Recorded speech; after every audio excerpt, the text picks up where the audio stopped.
윤석열 대통령이 이른바 언론인 회칼 테러 발언으로 사퇴한 황상무 전 시민사회 수석 후임에 총선 출마를 위해 대통령실을 떠났던 정광삼 전 비서관을 임명했습니다. 오늘 인선으로 윤 대통령은 총선 이후 참모진 개편을 마무리 지은 건데요. 새 참모진 가운데 상당수가 지난 총선에 공천을 못 받거나 선거에서 떨어진 사람들이어서 총선 민심에 반하는 인사라는 지적도 나왔습니다. 김민찬 기자가 보도합니다. 황상무 전 수석의 이른바 회칼 테러 발언 이후 2달 가까이 공석이던 대통령실 시민사회 수석. 윤석열 대통령은 총선 전까지 대통령실에서 일했던 정광삼 전 비서관을 낙점했습니다.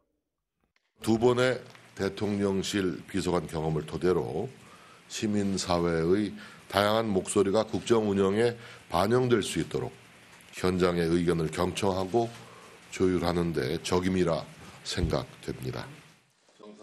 전 수석은 대구 북갑 지역 총선 출마를 위해 사표를 썼지만 국민의힘 공천을 받지 못했습니다.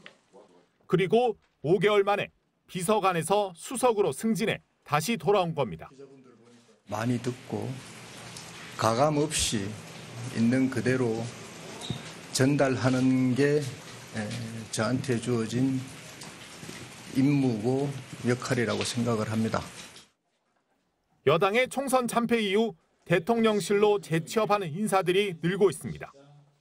6선 달성에 실패한 정진석 대통령 비서실장을 시작으로 김포 선거에서 떨어진 홍철호 정무수석, 용인 출마 뒤 복귀한 이원모 공직기강 비서관, 그리고 비례대표 순번에서 밀리자 대통령이 직접 챙겨준 주기한 민생특보까지 모두 6명에 달합니다.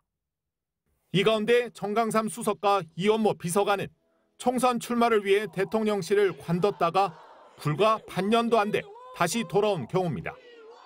야권은 대통령의 좁은 인재풀이 그대로 드러났다며 총선 민심에 반하는 인사라고 지적합니다.